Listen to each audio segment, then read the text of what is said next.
What we are saying is different. It's not what you're saying. You're saying is good, but it's not what you're saying. We are not saying that we continue to have what the taxes France is paying, the taxes Kenya is paying in the current setup. Those are national issues.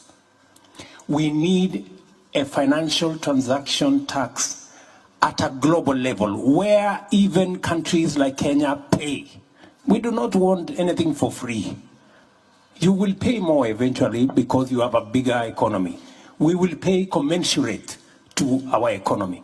And we want those resources controlled not by IMF and World Bank.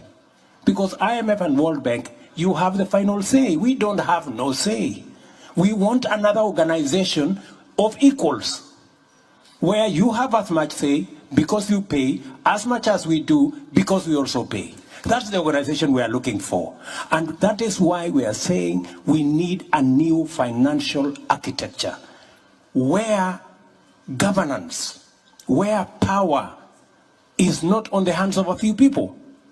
We can agree on the governance of the institution. We can agree on the sharing of power so that all of us have access to resources that go to making sure, number one, renewable energy. We invest in decarbonization. Number two, adaptation, mitigation, smart agriculture. Number three, restoring our planet, restoring our biodiversity, and making sure our carbon sinks work. This is what we are saying, and we would appreciate a little understanding. We want to be, we are talking the normal. If we continue talking the normal, Emmanuel, we will never solve this problem. Things are not going forward, they're going backwards. Tokenism, installment will not solve this problem.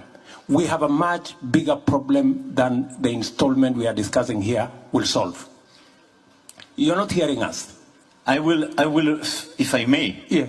I will answer you in 2 words to conclude. No, but let me just finish one more. When Ajay was saying 1 to 5 or 1 to 1, who is 1 and who is 5?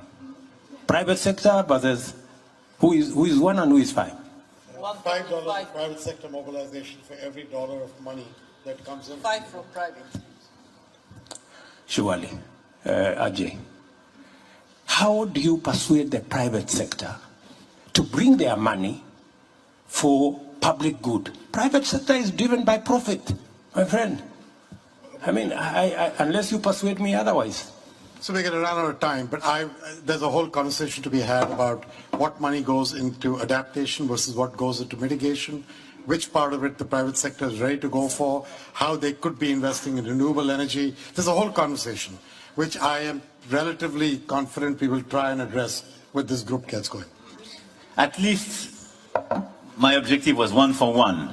But it's feasible because I think the whole point is if you take the first loss. I agree with you if that is the case. But I mean, I love having bold people, and I take the point.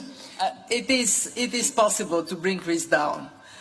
We have fragmented the instruments in place, so risk is not going down. We can integrate them and we can bring risk down. But this probably requires a separate session. Yeah. No, but at least you take first loss or guarantee. But just to address your point as a final conclusion, I don't know the country which would accept to have business or people being taxed if it's not voted by your people.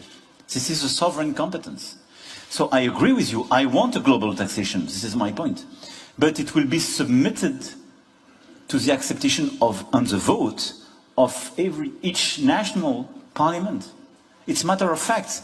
There is no global tax without a national vote, because it's a matter of sovereignty, William. So I love your objective. I do share it. My point is I started to do it, but this is not a new global governance. If you accept to have your activities, your people or your business being taxed globally, by whom, collected by whom and how, it doesn't exist. So you will have to vote. Let's vote for it all together on the same model. I agree with you, it will be the global tax.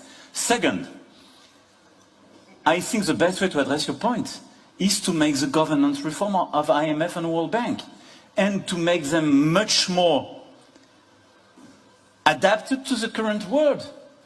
And I totally agree with the new financial architecture proposed this morning by the Secretary General.